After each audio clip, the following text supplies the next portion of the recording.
بسم اللہ الرحمن الرحیم۔ السلام علیکم ورحمۃ اللہ وبرکاتہ۔ ایاک نعبد و ایاک نستعین۔ دوستو کیسے ہیں آپ لوگ؟ امید ہے سب ٹھیک ہوں گے اور آپ لوگ جہاں بھی رہیں خوش رہیں، اللہ تعالیٰ آپ کو اپنے حفظ و امان میں رکھے۔ دوستو آج میری ویڈیو کا ٹاپک ہے کہ بے قصور کا جیل میں جانا۔ مطلب یہ کہ جبراً کوئی بندے کو جیل میں ڈال دیا جاتا ہے، اگر بندہ کسی چھوٹی موٹی بات ہو جاتی ہے تو اس کی وجہ سے جو نا اس جبراً کسی کو پیسے دے کر یا پولیس والے کو پیسے دے کر اس بندے کو گرفتار کر جائے، اس کو ایسی سزا ہو جائے 2 3 سال 4 سال یہ جلتا رہے جیل میں۔ اگر کوئی بندہ پیسے والا ہوتا ہے وہ تو اپنی جان چھڑا لیتا ہے پیسے دے کر، اگر وہ کوئی بندہ کے پاس پیسے نہیں ہوتے تو بیچارہ بس اس کو کوئی حل نہیں ہوتا، اس کے پیچھے بھی جو ہے نا خاندان والے جو ہے نا تنگ ہو جاتے ہیں پیسے لگا لگا کر۔ کیونکہ آج کل یہ جو ہمارے ملک کا قانون چل رہا ہے یا ویسے بھی بہت سے ایسے قانون چل رہے ہیں جس میں انصاف نام کی کوئی چیز نہیں ملتی، اور بے قصور بہت سے لوگ جو ہے نا جیلوں میں جل رہے ہیں، ان کا قصور بھی نہیں ہے لیکن پھر بھی جیل میں پڑے ہوئے ہیں۔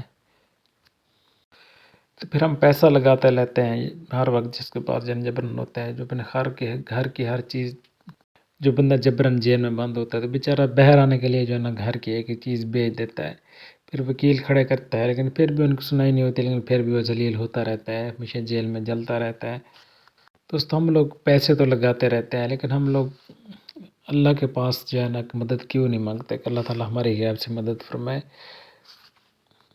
تو اس لیے دوستو میں نے ایک ایسا وظیفہ لے کر آیا ہوں، جو بندہ جبراً جیل میں ہوتا ہے یا اگر وہ خود بھی عمل نہ کرے تو ان کی فیملی اور خاندان والے اگر اس پر عمل کرے تو انشاءاللہ جو ہے نا وہ جیل سے رہا ہو جائے گا۔ جو بھی جج ہوگا، کوئی بھی ہوگا، جب اس کو جو ہے نا لے کر جائیں گے جج کے سامنے تو انشاءاللہ تعالیٰ وہ جج اس کو فوراً رہا کر دے گا، اور جو دشمن لوگ ہیں وہ دیکھتے اور تکتے رہ جائیں گے یہ کیا ہو گیا ہے اس کے ساتھ، یہ تو ہم نے تو اس کو جیل میں جلوانا تھا لیکن پھر بھی یہ رہا ہو گیا ہے۔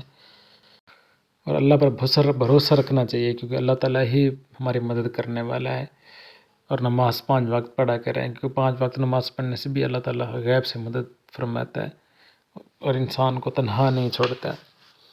تو وظیفہ شروع کرنے سے پہلے اگر آپ میرے چینل پر نیو ہیں تو میرے چینل کو سبسکرائب کریں، میری ویڈیو کو لازمی لائک کریں اور صدقہ جاریہ سمجھ کے جو ہے نا اس ویڈیو کو آگے شیئر کریں گے، دوسرے لوگوں کو بھی بھلا ہو جائے۔ قید سے رہائی کا تعویذ اور وظیفہ۔ اگر کوئی شخص ظلماً قید ہو گیا ہو تو چلتے پھرتے اٹھتے بیٹھتے یا حی یا قیوم کثرت سے پڑھیں، یا حی یا قیوم کاغذ پر لکھ کر تعویذ بنا کر پہن لیں۔ انشاءاللہ تعالیٰ جو بندہ جیل میں جل رہا ہے تو بہت جلدی جو ہے نا رہا ہو جائے گا۔ تو آپ لوگ اپنا خیال رکھیں اور اس تعویذ پر عمل کریں۔ اگر آپ کو ساتھ ایسا ظلم ہوا ہے تو انشاءاللہ تعالیٰ اللہ تعالیٰ آپ کی غیب سے مدد فرمائے گا۔